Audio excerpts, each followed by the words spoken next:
حضرت شبہ کا ازالہ کچھ اس طریقہ سے ہے کہ یہ جو بات اب میں آپ سے پوچھنے والا ہوں، یہ کئی دفعہ پوچھ چکا ہوں اور کئی دفعہ آپ اس کا جواب دے چکے ہیں، لیکن اب کسی نے پوچھا ہے تو پوچھنا پڑے گا آپ سے۔ وہ سوال یہ ہے کہ یہ وظائف، یہ دعائیں، ان کی کیا ضرورت ہے؟ جبکہ تقدیر اور رزق تو اللہ پاک نے پہلے ہی سے لکھ دیا ہے سب کا، اور جوڑے بھی آسمانوں پر بنا دیے ہیں، اور امیر و غریب کا فیصلہ یعنی خوش قسمتی اوپر والے کی طرف سے ہے۔ تو یہ دعائیں، یہ وظائف، یہ تقدیر بدلنے کی کوشش کرنا، یہ کیا جائز ہے؟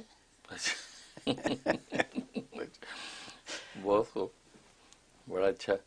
پھر تو کھانا پینا بھی بند کر دے، کیونکہ زندگی موت لکھی ہوئی ہے، وقت پہ آنے، وقت پہ مرنا، وقت پہ جینا ہے، تو کھانے سے کون سا زندہ رہے گا؟ اسے ایسے بندے کو چاہیے کھانا پینا سب سے پہلے چھوڑے، پھر دیکھیں گے چھوڑتا کہ نہیں چھوڑتا، کیوں نہیں چھوڑتا۔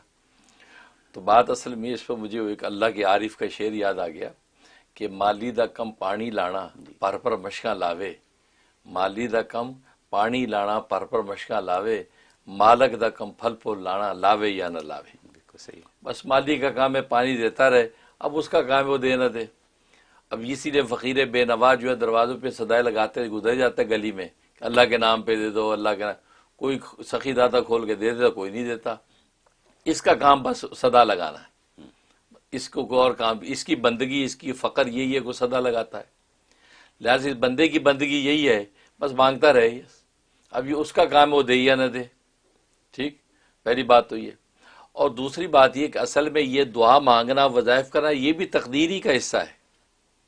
مقدر کے نوشتے میں یہ بھی لکھا ہوتا ہے کہ یہ آدمی فلاں چیز اتنی دفعہ مانگے گا تو ہم اس کو دے دیں گے۔ ہاں، یہ لوگوں کو پتہ نہیں کہ یہ مانگنا، یہ اسباب اختیار کرنا، یہ بھی تقدیر کے نوشتے میں لکھا ہوتا ہے۔ یہاں تک لکھا ہوتا ہے یہ آدمی فلاں ڈاکٹر کے پاس اگر چلا گیا علاج کرانے تو اس کو شفا دے دیں گے، فلاں طبیب نے اس کو اگر دوائی دے دی تو یہ ٹھیک ہو جائے گا۔ اب تبھی یہ ڈاکٹر، طبیب کا حکم ہے شریعت میں، ڈاکٹر کے پاس جاؤ، طبیب کے پاس اپنا علاج کرواؤ، تو ہو سکتا ہے تم اسی طبیب کے پاس پہنچ جائے جو اوپر لکھا ہوا ہے، اس سے جیسے دوائی لی آپ ٹھیک ہو گئے۔ تو یہ سب تقدیری کے حصے میں ہے۔ تو لوگ یہ سمجھتے ہیں کہ نہیں تقدیر میں یہ کچھ نہیں، سب لکھا ہوتا ہے۔ یہ اسٹوڈنٹ جو اتنی محنت کرے گا، اتنے گھنٹے روز اسٹڈی کرے گا، یہ چیزیں یاد کر لے گا تو پاس ہو جائے گا، یہ لکھا ہوتا ہے اس میں، تبھی تو پڑھتا ہے بیچارہ۔ نتیجہ یہ کہ وہ اتنی دفعہ جب پڑھ لیتا ہے، وہ چیز یاد کر لیتا ہے، دیکھتے ہیں امتحان میں وہی سوال آ گیا اور وہ پاس ہو گیا۔ اسی طرح میدان جنگ ہے، میدان جنگ کے اندر اگر یہ مجاہد پوری قوت اور دلیری کے ساتھ لڑا اور اچھی تدبیر سے آگے بڑھا تو لکھا ہوتا ہے تو اس کو فتح دیں گے، اگر ایسا نہیں کیا تو یہ شکست کھا جائے گا۔ تو اس لوگوں کو یہ پتہ نہیں کہ یہ دعا، یہ اسباب اختیار کرنا بھی تقدیر کے نوشتے کا حصہ ہے، اس میں مانگا جاتا ہے۔ کیونکہ اصل میں تقدیر آپ جانتے ہیں دو طرح کی ہے، ایک تقدیر مبرم ہے اور ایک تقدیر معلق ہے۔ تقدیر مبرم جس کو اٹل کہتے ہیں کہ وہ نہیں بدلتی، مثلا موت ہے کہ کب مرنا ہے اس نے، اسی لمحے ہی موت آئے گی، ٹھیک۔ اور معلق وہ ہوتی ہے کہ جو آسمان زمین کے درمیان لٹکی ہوتی ہے، کہ آپ کے اسباب اختیار کرنے، آپ کے مانگنے، وظائف پڑھنے کے نتیجے میں ملتی ہے۔ مطلب اس کی تجارت میں جو ہے ترقی ہوگی، لکھا ہوتا ہے کہ اتنی دعائیں مانگی، یہ وظیفہ کر لی، اس کی تجارت میں ترقی ہو جائے گی، اگر نہیں کیا تو یہ مندی ہو جائے گی اس کی تجارت۔ تو تقدیر معلق وہ ہوتی ہے، امتحان میں پاس ہو گیا، مریض صحتیاب ہو گیا، میدان جنگ میں، یا میچ ہے، میچ کے اندر جیتنا ہارنا، یہ سب تقدیر معلق ہے۔ اس انسان کے مانگنے اور وظیفے کرنے اور خدا کی طرف پکارنے، الہ جاری کرنے کے نتیجے پر فیصلہ ہوتا ہے۔ ہاں، تقدیر مبرم جو اٹل ہے وہ بدلتی نہیں، کب پیدا ہوگا کب مرے گا۔ مثلا وہاں جو مانگتے ہیں وہاں اس کی ہم کوانٹٹی نہیں مانگتے، وہاں کوالٹی مانگتے ہیں۔ اب عمر 80 سال متعین ہے، 80 سے اوپر نہیں بڑھنی، وہاں ہم مانگتے یا اللہ یا ہماری عمر میں برکت دے، عمر دراز کر دے۔ تو اس کا کیا مطلب ہماری 80 سال کی عمر کی کوالٹی شاندار کر دے، 80 سال میں اتنا کام کر جائیں جیسے 150 سال کا کام کر گیا، 200 سال کا کام کر گیا، اور ایسی صحت و قوت ہو جیسے جناب آدمی 50 سال کا ہے۔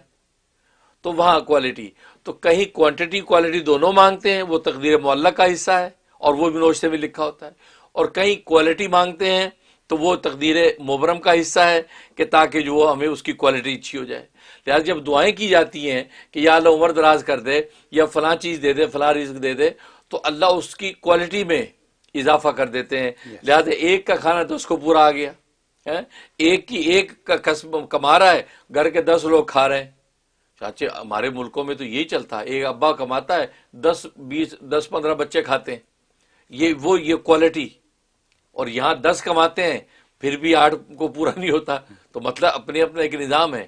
تو یہ وجہ ہے. تو اس لیے یہ کہنا کہ کیوں مانگتے نہیں، یہ مانگنا اس تقدیر کا حصہ ہے. تبھی ہم یا رزاقو یا رزاقو یا رزاقو کے ورد کرتے ہیں. اصل میں اس سے کہتے ہیں رزاق رزق نازل فرما. اب رزق جتنا مقدر ملنا ہے لیکن اس کی کوالٹی اللہ تبارک و تعالیٰ اتنی اعلیٰ کر دیتے ہیں، ایسی برکت ڈال دیتے ہیں کہ وہ رزق آپ کے لیے صحت عافیت کا بھی باعث بنتا ہے، اور جناب آپ کی جو ہے وہ آپ کی جو ہے زندگی کے لیے راحت کا باعث بنتا ہے، اور تھوڑا زیادہ کو پورا آ جاتا ہے. اس لیے جو ہے یہ مانگنا یہ خود تقدیر کا نوچتے کا حصہ ہے، اس سے الگ نہیں ہے. لہذا ہمیں شریعت نے حکم دے دیا آپ نے مانگنا ہے، آپ اللہ سے مانگیں. اور قرآن میں بھی اللہ نے کہا کہ مجھ سے تم مانگو، میں جو ہے تمہاری دعا قبول کروں گا. تو مطلب یہ ہے کہ جب مانگو گے تو اس کی کوانٹٹی یا کوالٹی کے اندر بہتری میں لے آؤں گا اور تمہیں نواز دوں گا. بہت خوب، بہت بہترین. Clarifies many people. حضرت اسی کے حساب سے کسی نے یہ بھی پوچھا ہے کہ جو لوگ کہتے ہیں کہ ہمارے لیے دعائیں کریں، آپ عمرے پہ جا رہے ہیں ہمارے لیے دعائیں کریں یا اپنی دعاؤں میں یاد رکھیں، تو یہ بھی مناسب ہے بات؟ نہیں مناسب کیا، یہ تو سنت ہے. اچھا وہ نبی کریم صلی اللہ علیہ وسلم نے حضرت عمر سے درخواست کی. اچھا ہاں اے بھیا آپ جا رہے ہیں عمرے پہ تو میرے لیے دعا کرنا، مجھے لا تنسا فی دعائی، اپنی دعاؤں کے اندر مجھے بھولنا نہیں. نبی نے اپنے غلام سے کہا کہ دعا، تو یہ نبی پاک صلی اللہ علیہ وسلم کو دعاؤں کیا ضرورت ہے، وہ تو سب کچھ ان کو ملا ہے. لیکن یہ ہمیں یہ بتا دیا کہ کوئی بڑا بھی ہیزیٹیٹ نہ کرے چھوٹے کو کہنے کے لیے. ابا بیٹے کو کہنے میں ہیزیٹیٹ نہ کرے کہ بیٹا دعا کرنا، وہ سوچے میرا بچہ ہے، نہیں اس کو بھی کہو. تو گویا کہ چھوٹے بھائی کو بھی کہو. تو کہنے کا مقصد یہ ہے کہ دعا کا اثر ظاہر ہوتا ہے جب وہ دعا کرے گا. اور نبی کے لیے جب دعا کرے گا تو نبی کو نفع تو پہنچے گا، خود دعا کرنے والے کو پہنچے گا. سبحان اللہ. ٹھیک ہے نا، اسے نبی یہ راستہ بتایا. تو یہ دعا منگوانے کا مطلب یہی ہے کہ آپ دعائیں مانگ رہے ہیں، آپ سوچتے یار اس میں بھی عجز اور انکساری ہے، اور عجز انکساری اللہ کو پسند ہے. کہ آدمی سوچتا ہے یار میری دعائیں مجھے تو کام پتہ نہیں آ رہی ہیں کہ نہیں، میں گناہ گار ہوں، یہ آدمی نیک ہے یار اس سے دعا کراتا ہوں. تو اس عجز کے تصور پر ہی اللہ آپ کو نواز دیں گے. سبحان اللہ. تو آپ اس کو کہہ دیا ہمارے لیے دعا کرنا. اب وہ بندہ دعا کرے گا، وہ مقبول الہی ہوا تو اس کی دعا سے آپ کو نفع پہنچا، آپ کے رزق میں اضافہ ہو گیا. اور یہ بھی تقدیر میں لکھا ہوتا ہے کہ یہ آدمی فلاں سے دعا کرائے گا، وہ دعا کرے گا تو اس کی دعا میں قبول کر کے اس کے رزق میں اضافہ کر دوں گا. کوئی تقدیر کے اندر صرف نتیجہ نہیں لکھا ہوتا بلکہ پورے اسباب اور تفصیلات بھی لکھی ہوتی ہیں. لہذا اس دعا کی وجہ سے اس کو فائدہ ہو جاتا ہے. تبھی ہر ایک سے دعا کراتا ہے کہ پتہ نہیں کس کی دعا میرے تقدیر کے روشتے میں لکھی ہو اور مجھے فائدہ ہو جائے. لہذا اہل ایمان کو یہ تاکید ہے کہ سب سے دعائیں کراؤ. نتیجہ کیا ہوگا، پتہ نہیں کون سی نوشتہ تقدیر میں دعا پوری ہوئی تو تمہارا کام ہو جائے گا.